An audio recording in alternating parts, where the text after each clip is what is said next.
Bueno, muy buenas tardes a todos.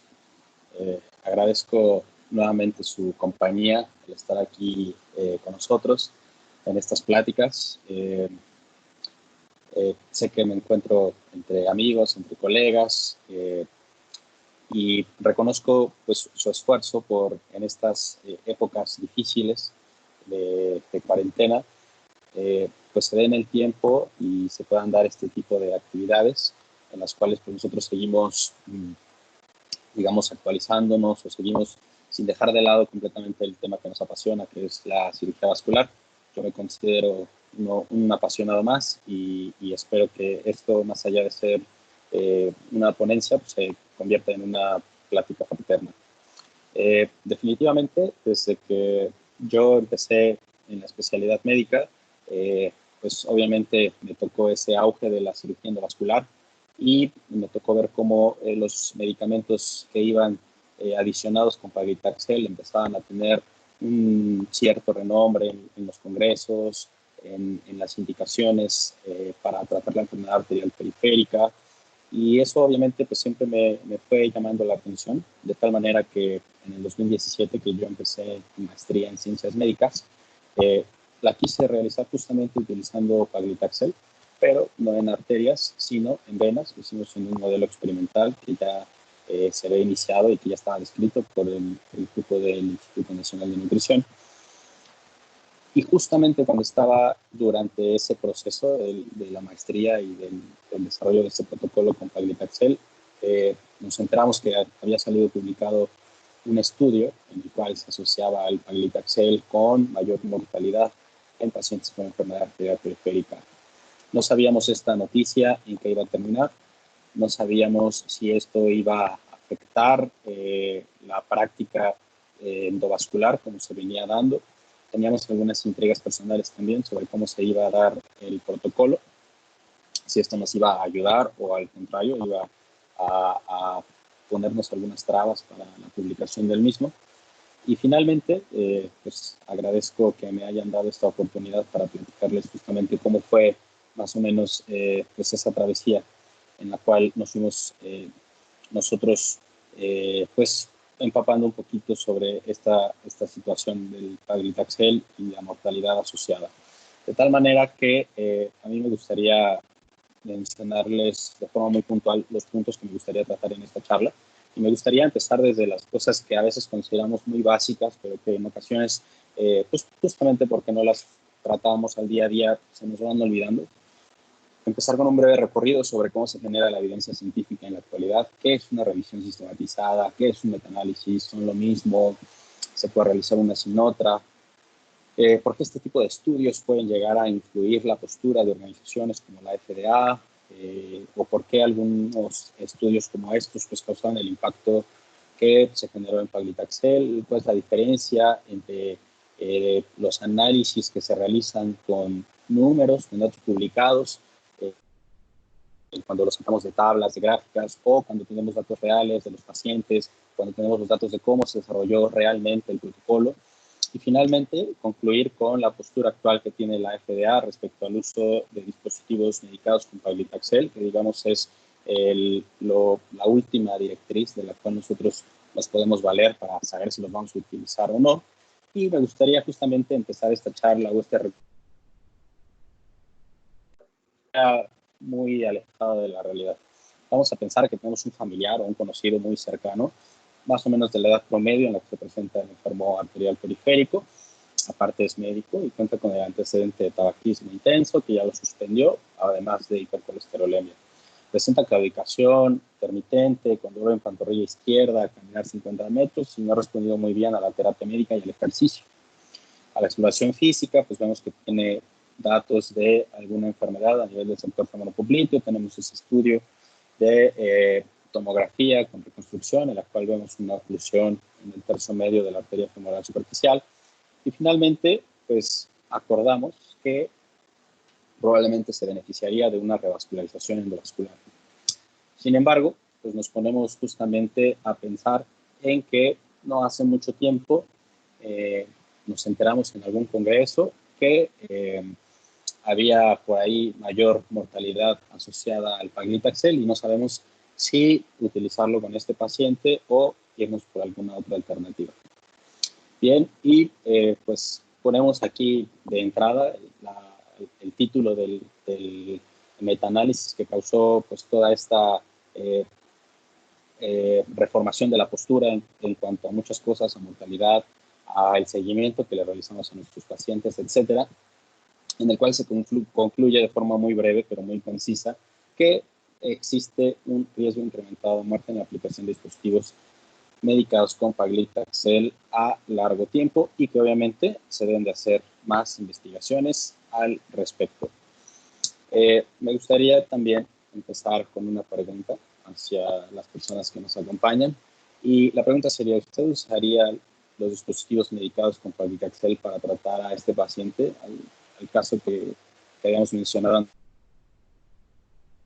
con varias opciones de respuestas, recordándoles que pues al estar yo presentando, tengo toda mi pantalla ocupada por la presentación, de tal manera que yo no puedo ver las respuestas que ustedes envían hacia el chat y tampoco puedo ver si alguien tiene la intención de realizar algún tipo de comentario. Para eso me ayuda Daniel.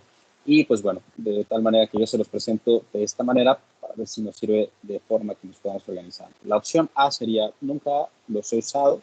Sabemos que no son dispositivos baratos, que no están disponibles en todos los medios y que a veces utilizarlos pues puede ser justamente esa limitante económica. La opción B es que los usábamos, pero definitivamente no los usaríamos con este paciente debido a los resultados del metaanálisis que mostramos anteriormente. Que sí lo usaríamos, pero definitivamente en nuestra práctica disminuyó su uso después de estos resultados, y la otra opción sería que lo usamos frecuentemente y que efectivamente sería una buena opción para tratar a este paciente. Entonces le preguntaría a Daniel si alguien quisiera dar su punto de vista. Doctor, tenemos 3 comentarios. Los 3 opinan que la opción D, la doctora Nora Sánchez, el doctor Gustavo y el doctor Luis Moreno. Nos están poniendo que la opción sería la opción D. Ok, pues muy bien. Pues bueno, efectivamente, si nos retomamos justamente a los estudios que se han realizado respecto a el respaldo que tienen las diferentes terapias endovasculares, yo podría decir que aquellas que tienen mucho más evidencia, esto significa que hay mucho más estudios al respecto, que hay mucha más cantidad de pacientes tratados, justamente son los dispositivos medicados con paclitaxel. Entonces, justamente estos han concluido en que el beneficio es mayor en la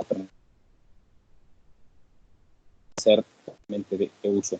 Sin embargo, las otras opciones también podrían ser válidas justamente porque pues, de repente viene un estudio a causar cierta interrogante.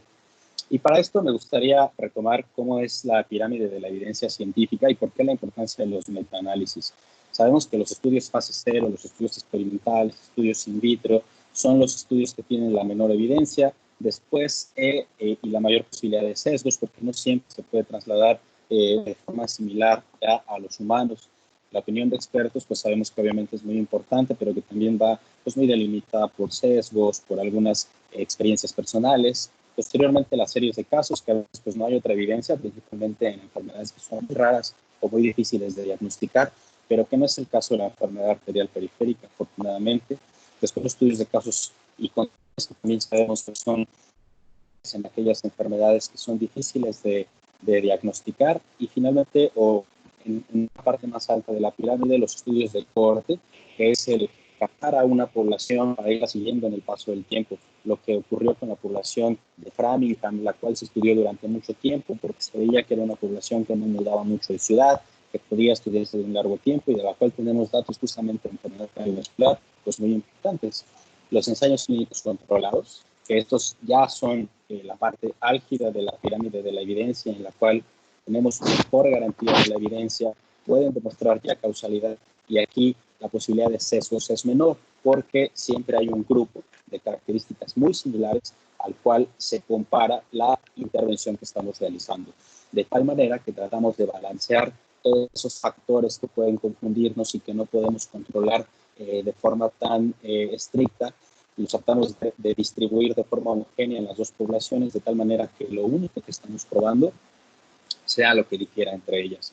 Y finalmente, las revisiones sistematizadas, que difieren mucho de las revisiones de la literatura, ya que una revisión de la literatura, pues por lo regular yo lo voy a hacer como se redacta un libro, primero voy a buscar la definición, luego la epidemiología, la representación clínica, el diagnóstico, etcétera, a diferencia de una revisión sistematizada, donde yo me voy a hacer una pregunta en específico, al igual como si lo hiciera en un ensayo clínico, de tal manera que estos estudios solamente permiten responder una pregunta a la vez. Un ensayo clínico cuesta aproximadamente 4.000 o 5.000 millones de dólares y solo nos sirve para contestar una pregunta.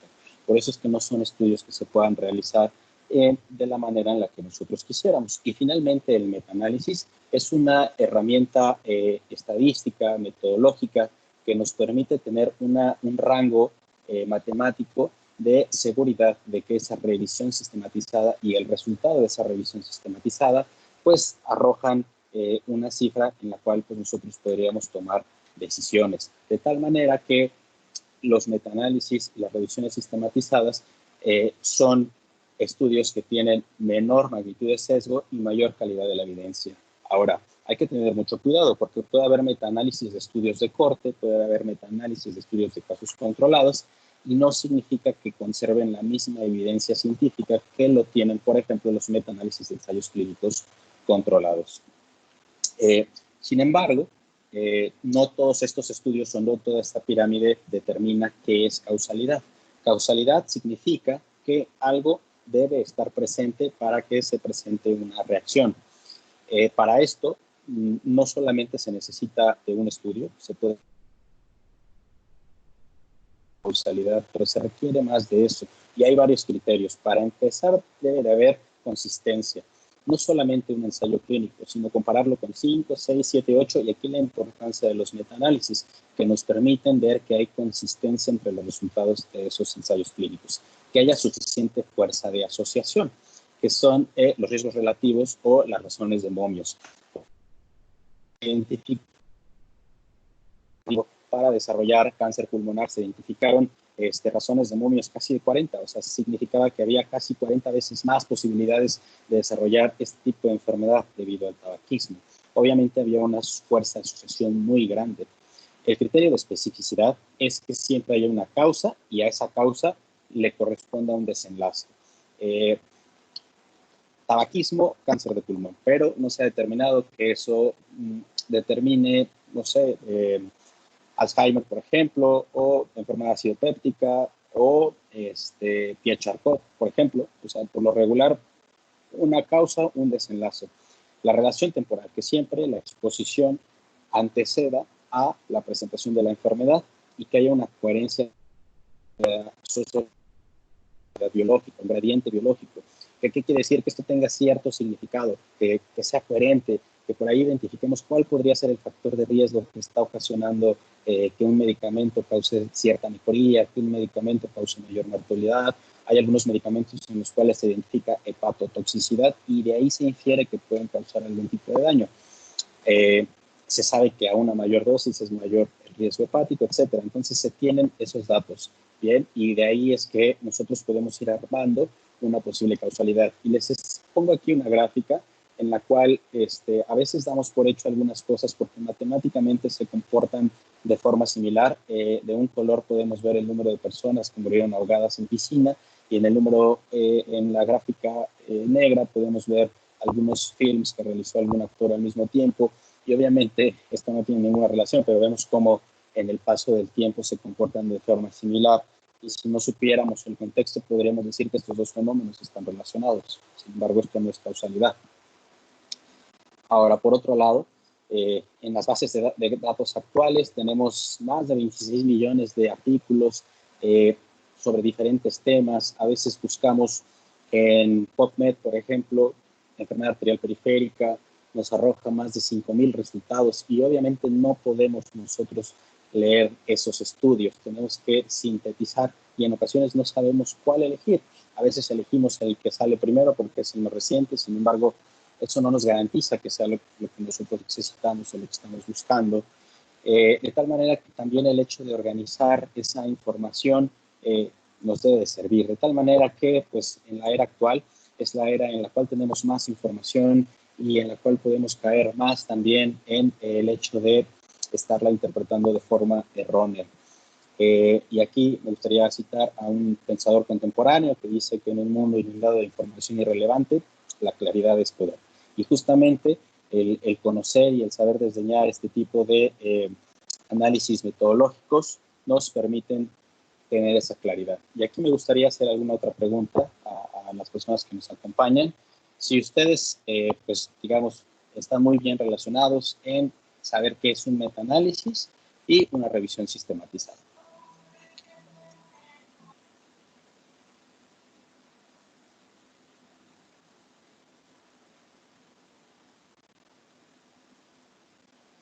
Les pido, por favor, si nos pueden apoyar con sus comentarios en el chat, nada más contestar sí o no para poder darle el feedback al doctor Lozano.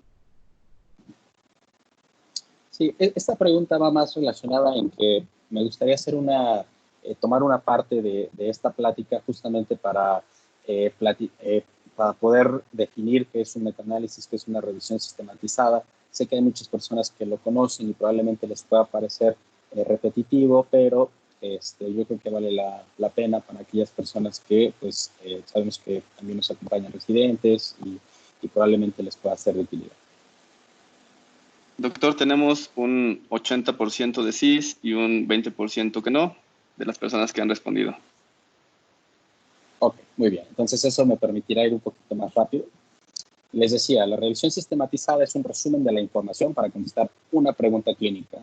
Una pregunta que lleva una estructura, por lo regular una estructura PICO, que es de pacientes, de intervención, de comparación y de resultados. Vamos a ver un ejemplo más adelante.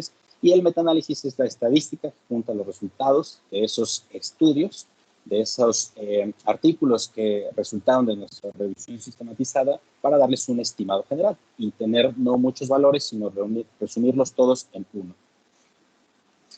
Y este resultado, por lo regular, tiene un promedio, el cual en estas gráficas que se llaman gráficas de Foske, lo podemos ver representado por el cuadro y va acompañado por una línea que representa el intervalo de confianza y se calcula por lo regular al 95%.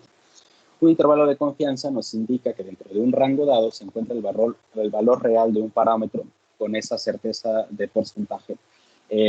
Podría decir que si yo repito el estudio, en condiciones similares hay posibilidades de que mis resultados caigan en ese rango que estaba descrito. De tal manera que en esas gráficas de Bosque, por lo regular, hay una línea que divide y se marca con el número 1 y de ahí hay números hacia la izquierda y números hacia la derecha.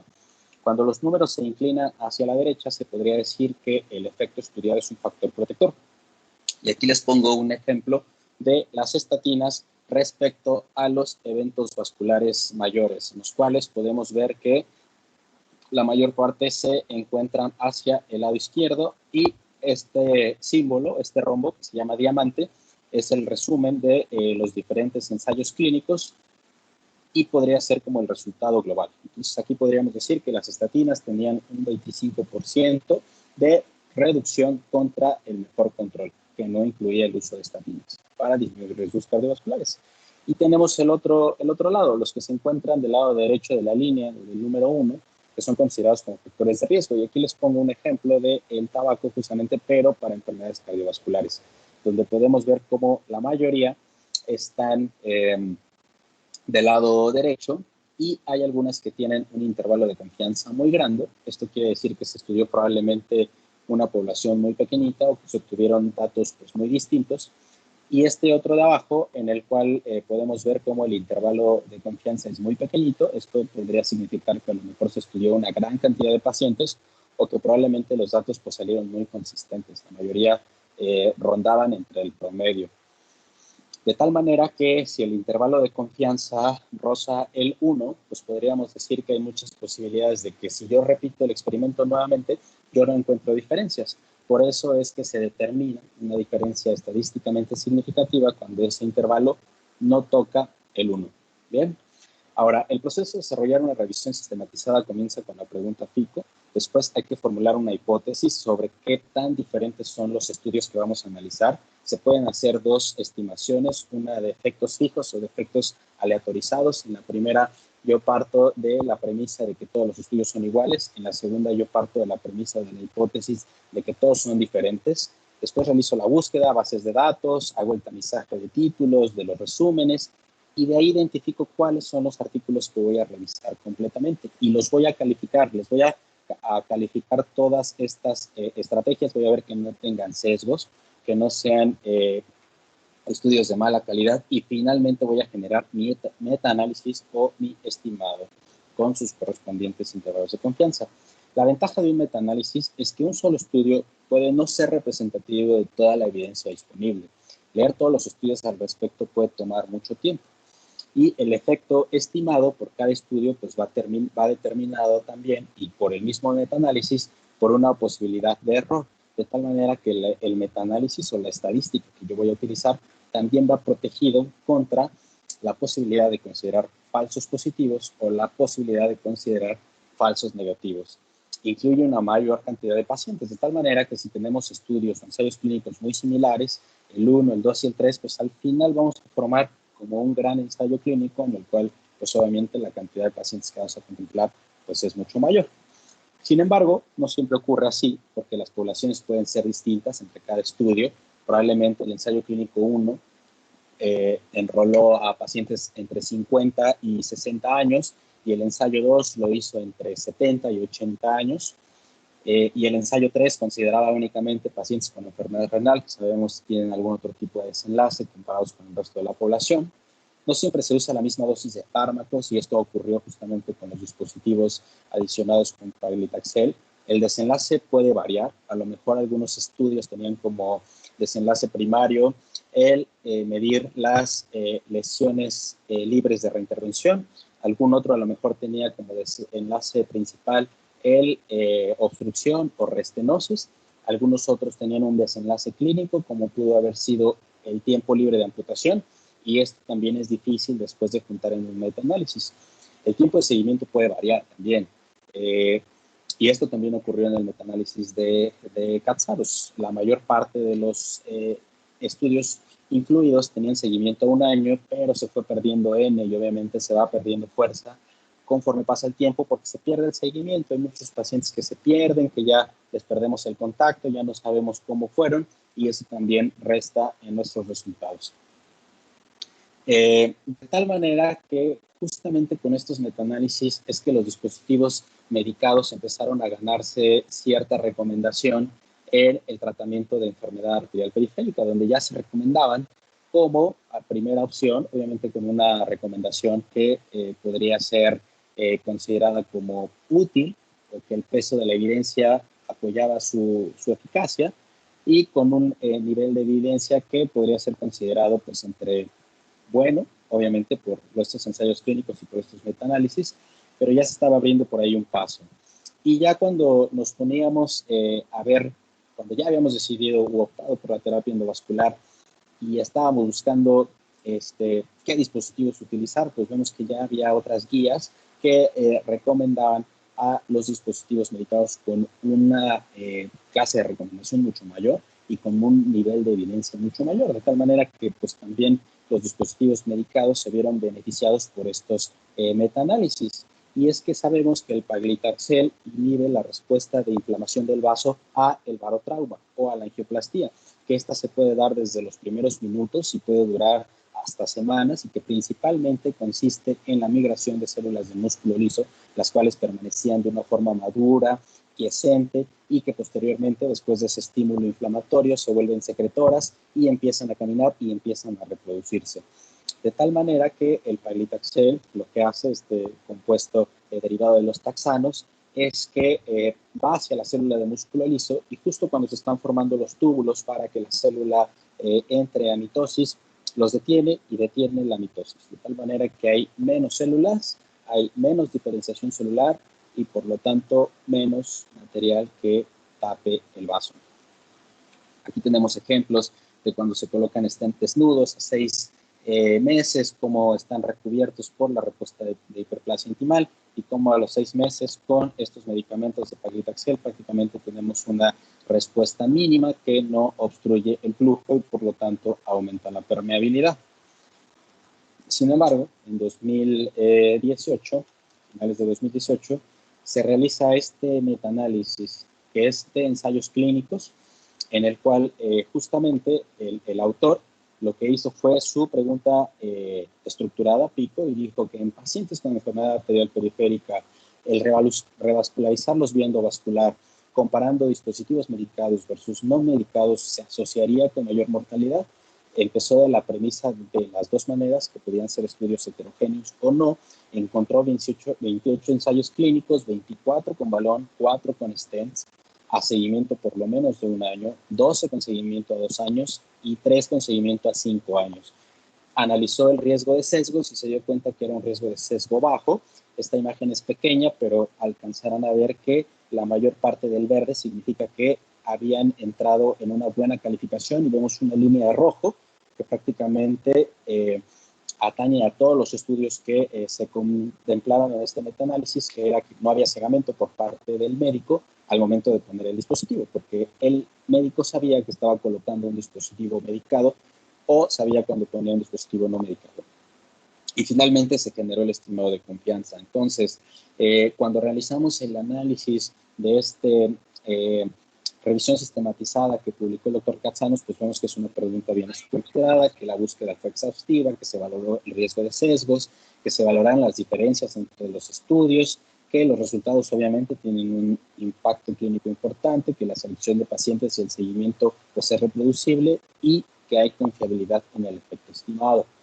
Y estas son las gráficas de bosque del estudio a 1 año y a 2 años, donde podemos ver que al año prácticamente todos los promedios y sus intervalos de confianza tocan el 1, por lo cual el diamante o el promedio pues también está prácticamente sobre la línea del 1, lo cual nos dice que no hay diferencia estadísticamente significativa, pero a los 2 años, aunque la mayoría de los estudios siguen rozando el 1, el promedio ya se despegó y ya hay una diferencia, la cual persiste a 5 años, en la cual solamente hubo 3 estudios, y vemos que el promedio primero lo ponen en los efectos fijos y en los efectos randomizados, que les recuerdo es la premisa de decir si los estudios son o no heterogéneos, y en ambos análisis se dice que hay mayor mortalidad, y esta prácticamente pues, pudiera ser casi del doble. Hay que tomar con mucha reserva esto del doble, porque si yo tengo un riesgo de muerte que es del 1%, el doble sería el 2%, a diferencia de si yo tengo un riesgo del 25%, que el doble sería pues prácticamente el 50%. Entonces ahí hay que tener mucho cuidado. Aquí lo que tenemos que ver nosotros en este tipo de estudios no es el riesgo relativo, sino ver el riesgo absoluto. Y el riesgo absoluto de mortalidad de paclitaxel versus los dispositivos no medicados fue del 7%.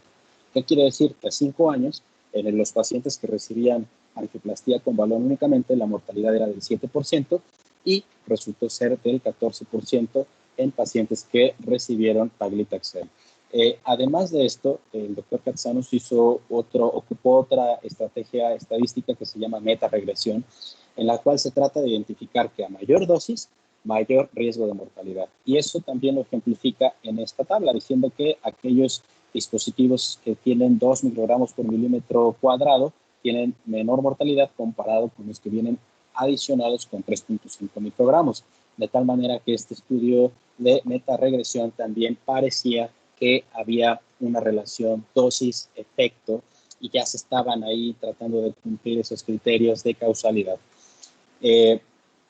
A todo esto me gustaría hacer una pausa para preguntarles a ustedes nuevamente si conocían este estudio y cuál era el grado de penetrancia que tenían con este estudio, con estos resultados.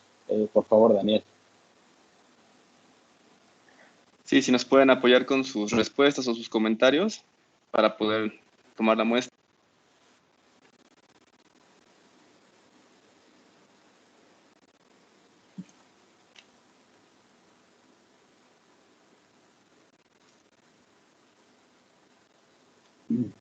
Tenemos porcentajes un poquito dispersos, doctor. Más o menos un 20% la A, tenemos otro 20% en la B y el restante se comparte en la C y la D.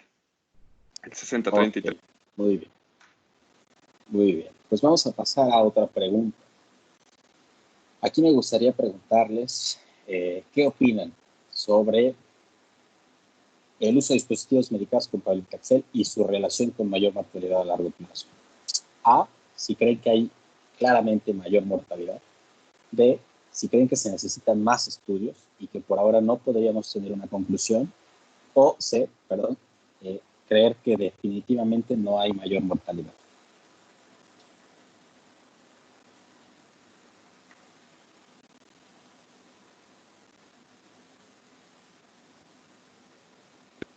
Doctor, es el 95% están respondiendo la respuesta B y tenemos un 5% la C. Ok, la C. Ok, muy bien. Pues bueno, miren, a partir de ahora me gustaría presentarles justamente lo que los investigadores que realizaron los ensayos clínicos sobre paclitaxel, tanto con stent como con balones, respondieron después de este metaanálisis del doctor Katsanos. Y me gustaría empezar a centrarme con los resultados que dieron los investigadores del stent Silver PTX. Entonces, vamos a empezar a hablar cómo fue que se realizó este ensayo clínico. Pues lo que se realizó fue un ensayo comparativo. Tenemos el grupo control, que va a estar aquí marcado como este rectángulo negro, en el cual teníamos 237 pacientes, y en la gráfica de pastel lo vamos a ver como el grupo de pacientes en gris. Y teníamos un número muy similar de pacientes, 242, que recibieron stent con medicado con paclitaxel. Y aquí es importante hacer una mención, porque tenemos dos formas distintas de analizar los resultados de los ensayos clínicos. Uno, por intención a tratar. Esto significa que, pues a lo mejor yo tengo 237 pacientes que van a ir a la angioplastía, pero que por alguna razón ya no volvieron, los perdimos, los terminamos tratando con stent medicado o les terminamos haciendo una aterectomía o les terminamos haciendo una angioplastía medicada o les terminamos haciendo un bypass, etcétera. O sea, finalmente terminaron con otro desenlace que la angioplastía sola. Entonces, el estudio con intención a tratar no los elimina porque sabe que esto puede ocurrir en la vida real. Y obviamente la mayoría de instancias como la FDA piden que se realicen así los análisis. Y existe la otra manera que es por protocolo, que es ir eliminando a aquellos pacientes que no cumplieron, todos los que se salieron, y yo nada más me quedo con los que terminaron el tratamiento en el grupo en el que yo los aleatoricé o en el cual fueron asignados. ¿Y por qué? Porque estos pacientes se ha visto que pues al ser mucho más estrictos en permanecer en su grupo, también son pacientes pues más cumplidores, más apegados a su tratamiento, que por lo regular tienen mejor pronóstico. Entonces, esto nos habla muy bien de cómo va en la realidad. Bueno, después vamos a centrarnos en esta siguiente diapositiva en aquellos pacientes que fueron aleatorizados al grupo control, es decir, a los que solamente se les realizó angioplastía. Y de aquí vemos que pues hubo algunos a los que la angioplastía fue óptima, no hubo estenosis residuales, no hubo disecciones que limitaran el flujo y fueron 118. Pero de ahí hubo algunos pacientes a los cuales la angioplastía no fue suficiente. Y entonces se hizo una segunda aleatorización. A algunos se les colocó un stent normal, un stent desnudo, un stent no medicado, y a otros se les colocó el stent medicado. De tal manera que podemos ver en la gráfica de pastel cómo va disminuyendo el número de pacientes que solamente recibieron angioplastía y va aumentando el número de pacientes que recibieron stent medicado. Sin embargo, hubo por ahí otra aleatorización. Cuando nosotros realizamos un protocolo, tenemos que someterlo a un comité de ética e investigación.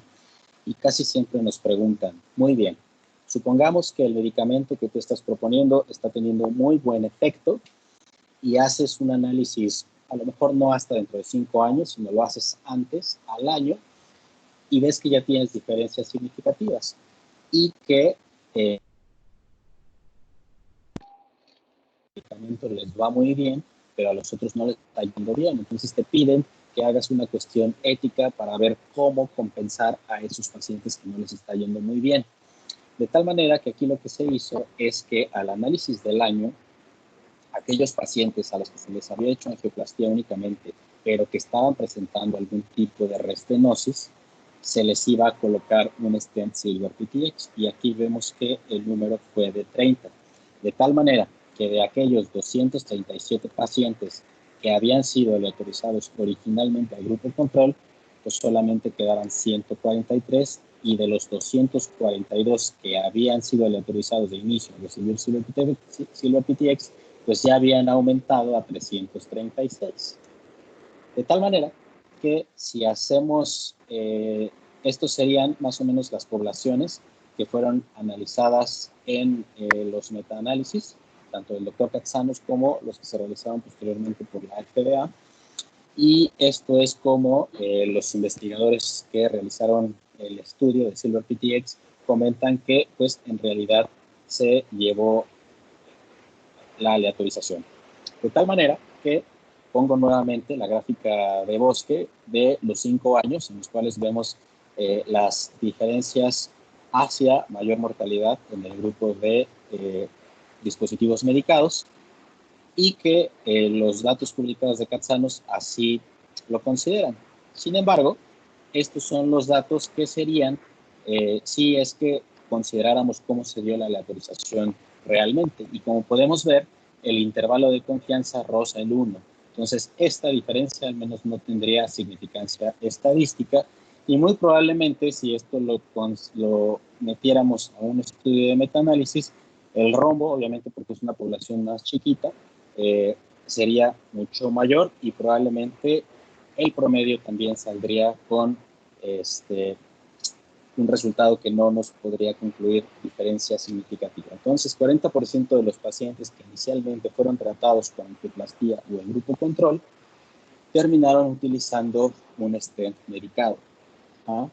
Entonces, obviamente con estos datos, cuando ya los comparamos, pues no hay diferencia en la mortalidad, y lo podemos ver aquí con el valor de P, que es una P de, pues no, que no es significativa. Cuando hacemos otro tipo de análisis con los mismos datos, por lo regular cuando tenemos un grupo de pacientes que falleció, tratamos de investigar hacia atrás qué es lo que ocurrió y utilizamos otro tipo de estadística. Y entonces cuando hacemos esto, cuando hacemos una combinación de variables para ver qué fue lo que les causó la muerte, vemos que pues había variables mucho más significativas que el hecho de haber ocupado el stent. Por ejemplo, y esto tiene plausibilidad biológica porque son pacientes que tenían falla cardíaca, o que tenían enfermedad renal, que eran diabéticos, que tenían arritmia, que tenían enfermedad pulmonar o que habían perdido tejido, es decir, que estaban en isquemia crítica. Y vemos que la parte de Silver PTX, pues nuevamente no tiene diferencia estadística para mortalidad. Y después con esta cuestión de la meta-regresión en la cual se estimaba que mayor dosis, mayor mortalidad, pues vemos que los stents tienen una menor cantidad de fármaco porque no pierden paclitaxel al manipularlos, porque van cubiertos sobre una vaina hasta que se liberan. Tampoco pierden medicamentos en el transcurso del introductor al sitio donde va a ser liberado, y al momento de la liberación tampoco, porque no tiene que estar ahí cierto tiempo inflado, son stents autoexpandibles, y obviamente la cantidad de paclitaxel que se tiene en estos dispositivos son menores a lo que aquí se argumentaba que era de los dispositivos que tenían pues, mayor mortalidad, porque no tenían mayor cantidad de paclitaxel, de tal manera que esta cuestión de dosis mortalidad también quedó en cuestión. Se realizaron varios paneles en la FDA, y finalmente, digamos, el último se realizó en agosto. Se realizó un nuevo metaanálisis, se vio que estaba bien realizado, que se seguían teniendo esos valores, si bien no en un porcentaje tan amplio, y la FDA, de haber detectado algún tipo de problema, tiene, digamos, la facultad para poder retirar el medicamento del mercado, del dispositivo del mercado. Varios medicamentos han sido retirados del mercado. Sin embargo, no se retiró y la indicación fue hacia los médicos, hacia nosotros, los cirujanos vasculares, los intervencionistas, para monitorizar a los pacientes tratados con dispositivos medicados con paclitaxel, es decir, no dejar que se los pierdan, dar un consentimiento informado y advertir que puede haber mayor mortalidad tardía asociada a estos dispositivos, discutir entre el grupo de médicos y con el paciente la mayor opción terapéutica para cada uno, valorar siempre el riesgo-beneficio. Este punto es muy importante porque debemos de tener la certeza de que nuestro paciente está recibiendo la mejor terapia para sus enfermedades de base. Sabemos que tenemos muchos pacientes diabéticos que continúan con hemoglobinas glicosiladas por arriba de 7, por arriba de 9, a pesar de haber hecho una buena angioplastía, que los controles o las metas de control glicémico, de lípidos, difícilmente se logran y obviamente esto también influye en la mortalidad.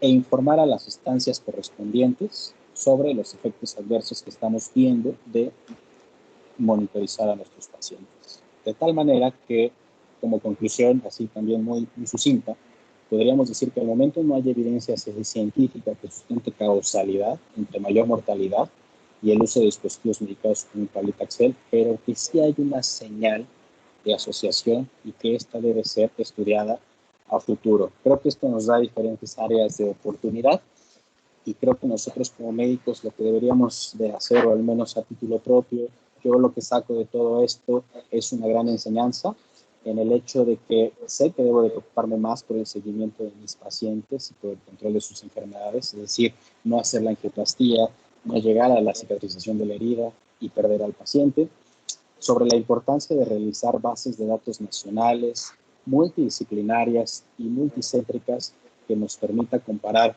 nuestras poblaciones con las de otros hospitales. No siempre es lo mismo, no todas las poblaciones son las mismas. Esto también creo que nos da la puerta de ser más escépticos, de no creer de entrada todos los resultados como van saliendo, sino darnos cuenta que dentro de ellos se pueden hacer diferentes tipos de análisis y podemos obtener cosas interesantes y sobre todo no dar nada por hecho, no decir que esta terapia llegó, cambió y que va a ser la panacea. Sabemos que la evidencia científica se va transformando y en ocasiones lo que hoy era verdad, mañana puede ser mentira. Y no caer en la soberbia de creer que ya lo conocemos todo y que a veces las cosas pueden parecer repetitivas, ¿no? Tratar de no ser radicales y buscar un punto de balance, no decir, ok, ya no los uso,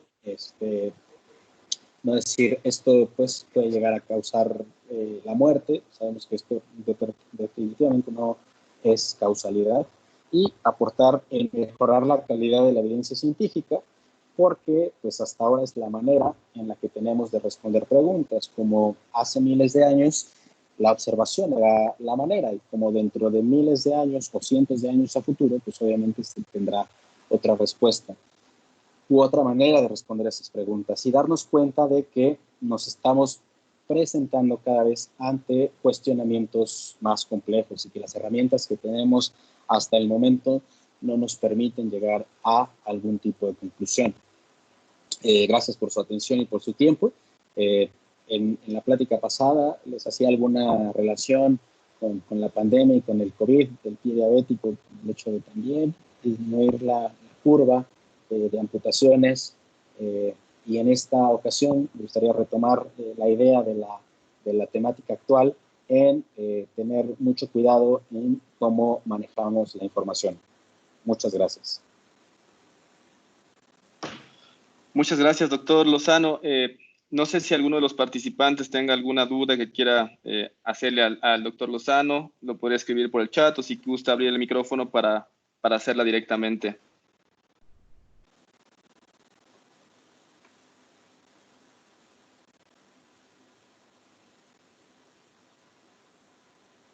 Solo quería agradecerte, Doc, y enviarte un saludo y un abrazo desde acá, desde Monterrey. Gracias, igualmente. Sí, gracias. Mira, por eso es que con Luis Alberto Moreno, soy cirujano vascular de Colombia. ¿Y alguna pregunta para el doctor? Gracias por su presentación tan buena y tan relevante en estos casos, ¿no? Siempre ha estado la duda. Yo personalmente sigo usando mucho balón cubierto con paclitaxel, a pesar del estudio de Caxanos.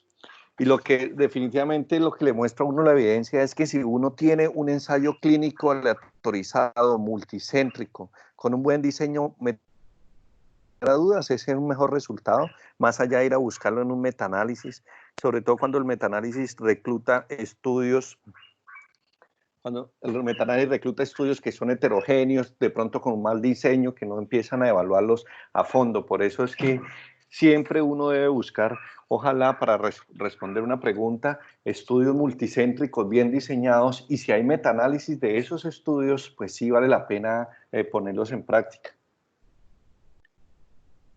Sí, pues muchas gracias, doctor Luis, por los comentarios hacia la presentación y por su participación.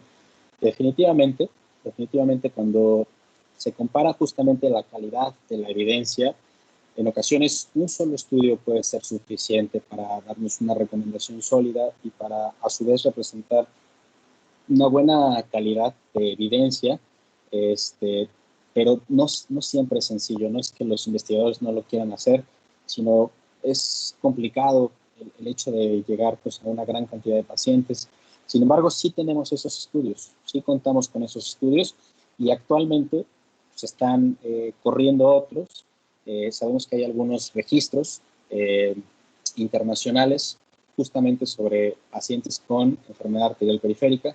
Sabemos que se están realizando algunos otros ensayos clínicos en los cuales se está aleatorizando la mejor terapia endovascular con la mejor terapia quirúrgica y que definitivamente esos estudios también nos van a traer pues mucha mayor claridad en cuanto a qué estrategia utilizar. Creo que también hay que ser muy juiciosos en el hecho de el papel que tiene la cirugía abierta. Hay muchas lesiones que pues ya de entrada las tratábamos de vía endovascular, pues forrando toda una arteria con stents o con medicamento y que muchas veces el paciente pudiese tener también muy buenos resultados con una cirugía abierta. Pues sabemos que va a ser difícil de aquí en adelante que se haga un estudio que únicamente tenga como pregunta si hay mayor mortalidad, porque eso obviamente no sería ético. Casi siempre esas cuestiones de mortalidad las obtenemos como un resultado pues secundario a lo que se quiso estudiar primero, pero pues creo que todavía hay que estar muy abiertos a esto y definitivamente creo que si valoramos el riesgo-beneficio y sabemos que el medicamento va a aportar mayor permeabilidad a una lesión y esto va a impactar en que una herida cicatrice o que mejore la calidad de vida de un paciente, pues siempre serán una buena opción. Doctor, tenemos algunas preguntas por el chat. Sí. El doctor Abraham Siga pregunta, ¿qué hay de los balones,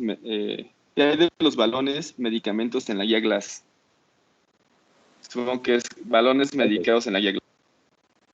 Sí, bueno, mira, pues las guías globales de isquemia crónica que pone en riesgo las extremidades se centra básicamente en las lesiones por abajo de la ingle y hay dos terrenos muy bien delimitados, que sería el sector femoropopliteo, el sector infrapopliteo, los vasos tibiales, y el sector inframaleolar, en el cual pues no hay como tal una clasificación, pero abre en pie a que pues, nosotros a partir de ahora empecemos a identificar pues qué tanto impacta la revascularización inframaleolar en el desenlace del paciente. En cuanto, y justamente me voy en ese orden, justamente en el sector inframaleolar pues no hay ni siquiera una clasificación, sino una propuesta para generar el conocimiento de ahora en adelante. En el sector femoroinfrapopliteo, pues tampoco hay como tal una evidencia sólida de utilizar dispositivos medicados con paclitaxel. Y en las lesiones femoropoplíteas, pues si la lesión o la clasificación de la lesión lo permite, puede utilizarse. A tener en cuenta que hay otros metaanálisis que se realizaron con pacientes en isquemia crítica.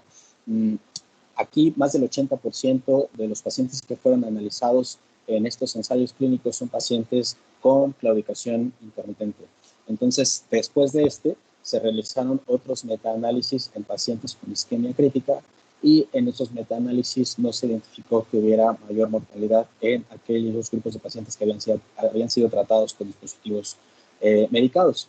Tener en cuenta que podemos tener en aquellos pacientes con isquemia crítica lesiones también muy calcificadas, que incluso el calcio nos aumenta un punto más a la clasificación que habíamos hecho y que la calcificación probablemente nos pueda dejar una estenosis residual, que obviamente pues el balón medicado no va a terminar de romper o no va a terminar de planchar, y que ahí podríamos utilizar otro tipo de dispositivos, y que pues también las bases teóricas del paclitaxel pues van encaminadas a una capa media que pues tiene una cantidad de lípidos importante, ya que el paclitaxel pues sabemos que es hidrofóbico y tiende a guardarse en la capa media pues justamente mediante esa propiedad lipofílica.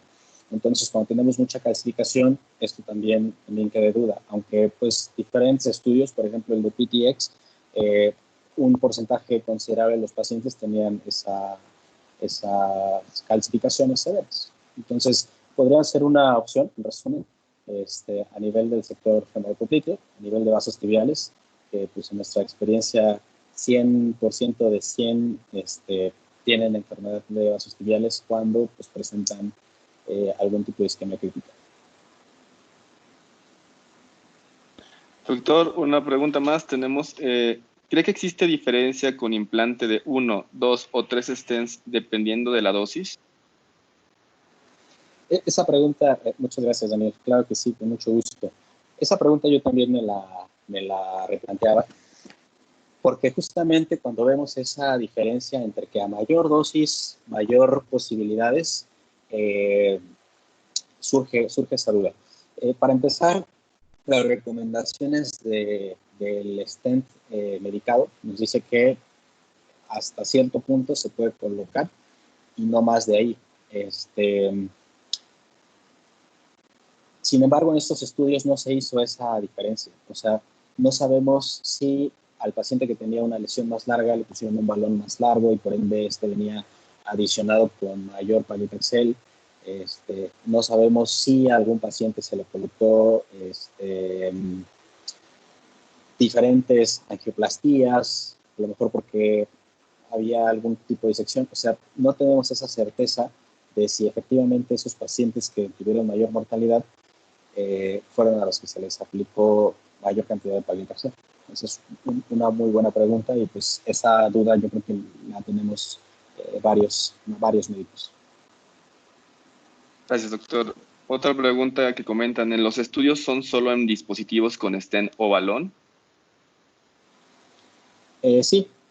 En la estrategia de búsqueda que realizó el doctor Katsanos, únicamente se incluyeron aquellos ensayos clínicos controlados en los cuales se haya comparado un balón medicado contra un balón no medicado, o un stent contra una angioplastía, o un stent contra un stent medicado contra un stent no medicado.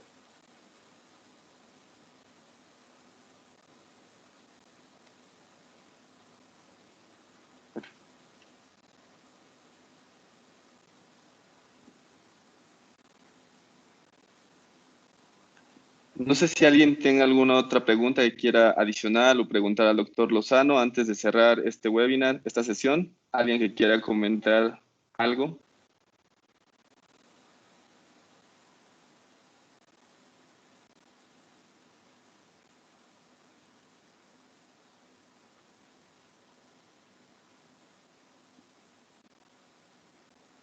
Tenemos felicitaciones, doctor, por parte de la audiencia. Lo mandan a saludar. Jesús Arriaga Caballero de San Luis. Muchas gracias por el apoyo y la participación. Excelente presentación. Bueno. Muchas gracias a ustedes por su participación y por su tiempo.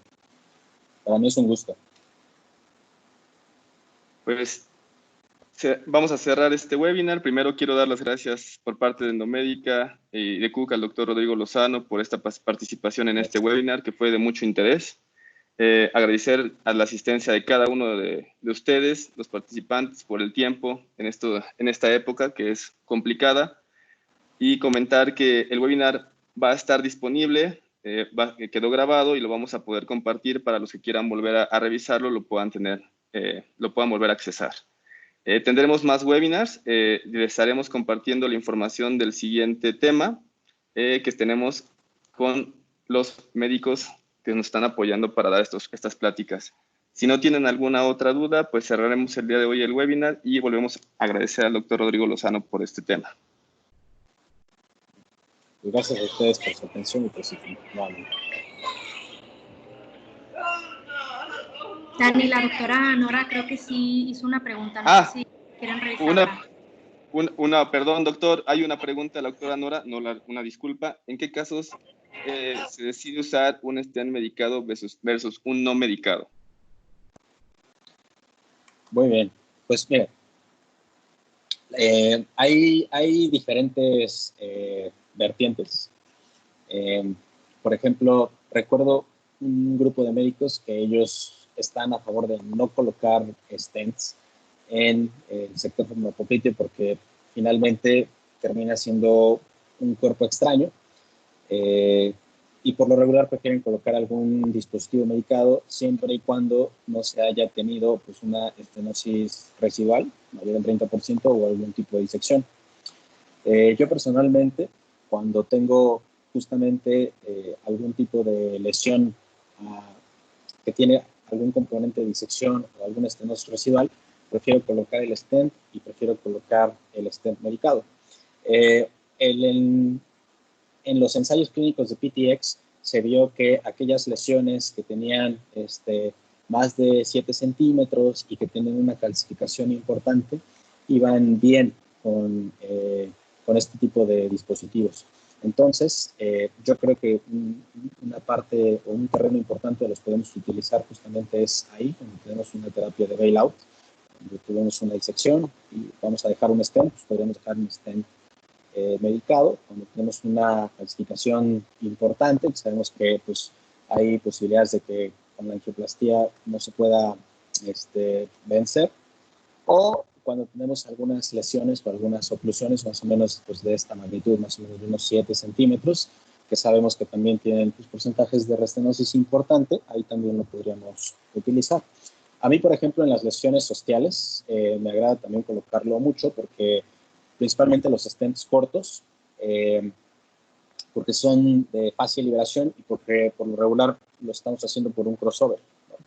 A diferencia de otros stents en los cuales tenemos pasarnos al momento de liberar o quedarnos muy abajo y no lograr una buena dilatación del ostium, o irnos muy arriba y tapar la arteria femoral profunda. Gracias, doctor. Tenemos una pregunta adicional y nos está preguntando el doctor Luis, ¿usted en qué caso decide medicado PTX versus otros medicados y cuándo supera? Ok, pues justamente en este caso, cuando estoy haciendo una liberación en el ostium de la arteria femoral superficial y que estoy por un acceso contralateral, prefiero irme con un stent medicado porque sé que esa zona es vital, que tenga buena permeabilidad, la cual no me la va a dar el stent desnudo, y prefiero siempre en ese abordaje liberar el Silver PTX que tiene pues, este sistema de liberación, en el cual con el pulgar lo vamos liberando poco a poquito de forma muy controlada, a diferencia del Supera. El Supera creo que en las lesiones osteales pues está escrita ya la técnica del doctor Palena, del Presto, que creo que va mejor, pero cuando no tenemos un acceso retrógrado y todo lo estamos haciendo por arriba, del lado contralateral, y no queremos terminarla así porque es muy buena opción. Muchas gracias, doctor. Pues no tengo más comentarios o preguntas. Vuelvo a reiterar el agradecimiento por parte de Endomédica.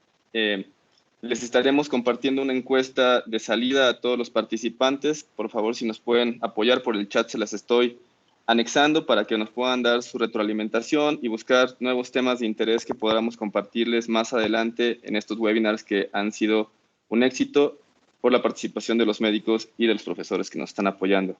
Pues, sin más por el momento, pues les agradecemos por parte de Endomédica y que tengan una excelente tarde.